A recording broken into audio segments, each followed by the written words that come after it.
Did you? try. Oh, okay. Close your eyes and take time to imagine, you too, close your eyes. Take time to imagine when you were 16 years old. When I imagine, I see my high school, I see all my old friends, and I see my sweet 16. When Natalie Siapa was 16, she was a cheerleader. She was on the honor roll, and she was an all-around good student. Close your eyes again, and fast forward 2 years to when you were 18. Maybe some of you are 18 now, just imagine that. It's still good times, right? It was good times too for Natalie, until she overdosed and died at the age of 18. Sometimes when we're in our paths to our future, things get in the way. For me, it was a bad boyfriend, but for Natalie, it was heroin. And she wasn't an inner-city dweller in her late 20s or early 30s. Natalie Siapa was an 18-year-old girl from Massapequa, on her way to college, but sadly she didn't make it. Hi, my name is Danielle Ramcharan, and I'm here to tell you today about the dangers of heroin and its use on Long Island. I want to let you in on the new generation of heroin users and ways in which you or someone you know can get help with this problem.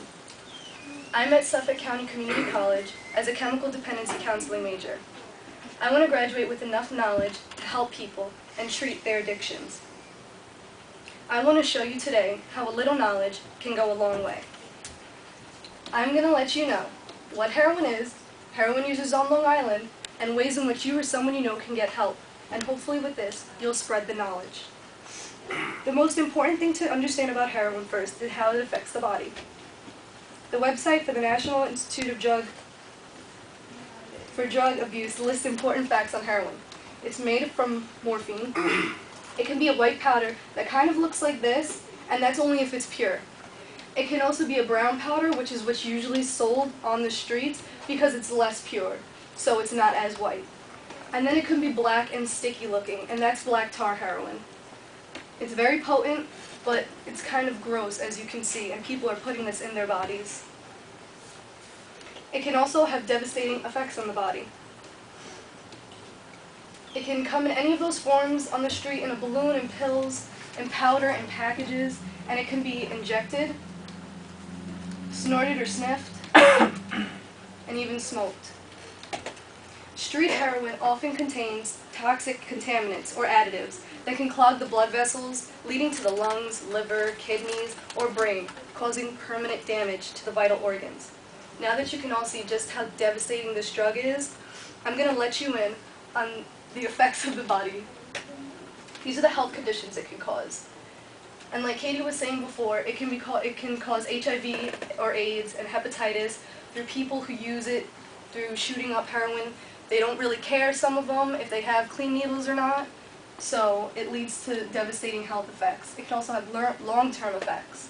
And that's physical addiction, collapsed veins, things you all around don't want in your body.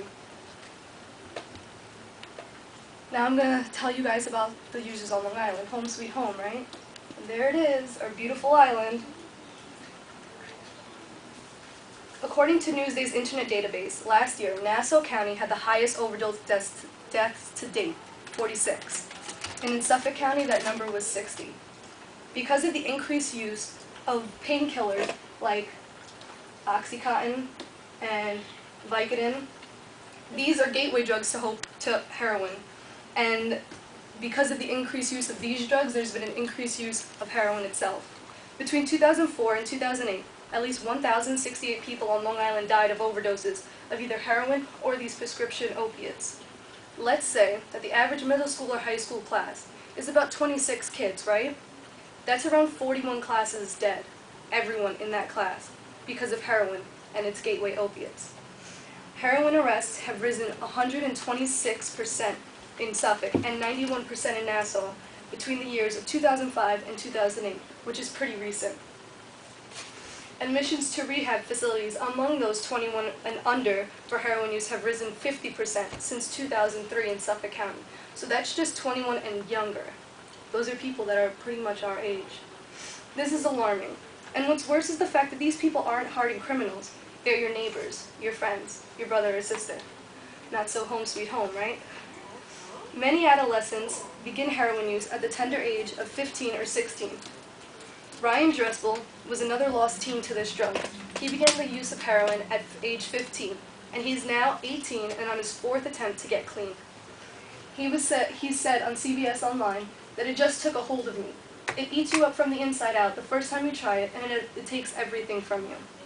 Adam Parbis grew up in Sayville, and he's 20 years old and in rehab for his heroin addiction. He was 16 when he first got his hand on the drug. I'm 99% sure I could find heroin in any town on Long Island, and that's a scary thought. That's a really scary thought. Rehab becomes a choice after the age of 18. If parents could have discovered their condition of their children before it escalated to the point of addiction, maybe they could have gotten help. There are many ways in which someone who's addicted to heroin can receive help. The website for the National Institute of Drug Abuse lists medications and behavioral therapies that are used to assist heroin and opiate addictions. Methadone is used to help relapse, but it also can be addicting. So some people choose not to use methadone treatment, and if they do, they have to be supervised by a doctor because that too can be addicting. Buprenorphine helps relapse, and it doesn't have as much as an addicting effect as methadone. And naltrexone stops the effect of the drug completely. Now, most people would think that this is a good thing, but most users don't want to do this because then they feel that they have nothing associated with the drug. So most people don't even use this form of help. There's also behavioral treatments.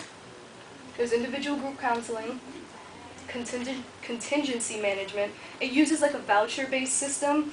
So it's like you get points for every negative drug test you have, and with those points, you can get things that promote healthy living. There's also cognitive behavioral therapy. It's designed to help modify a patient's expectations and behaviors related to drug abuse, and to increase skills in coping with various life stressors that maybe put them towards using drugs. There's also ways to get help, and these are hotlines, these are things that our state and Long Island itself share with people just so they or their families can get help. The Long Island Council on Alcoholism and Drug Dependence evaluates problems, arranges intervention, and refers to various services.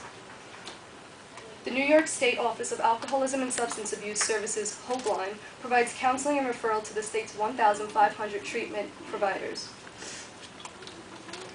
The Long Island Crisis Center offers counseling and referral hotline for addicts and their families. And Responsive Suffolk is a crisis hotline handling 1,000 calls annually about substance abuse.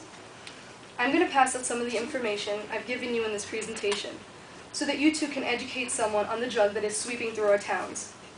Now that all of you are informed on what heroin is, the average users on Long Island, and the treatment options that exist, I hope that you too can help someone, or maybe even yourself, with this deadly addiction. Spread knowledge, and remember, they're your neighbors, they're your friends, they're your brother or sister.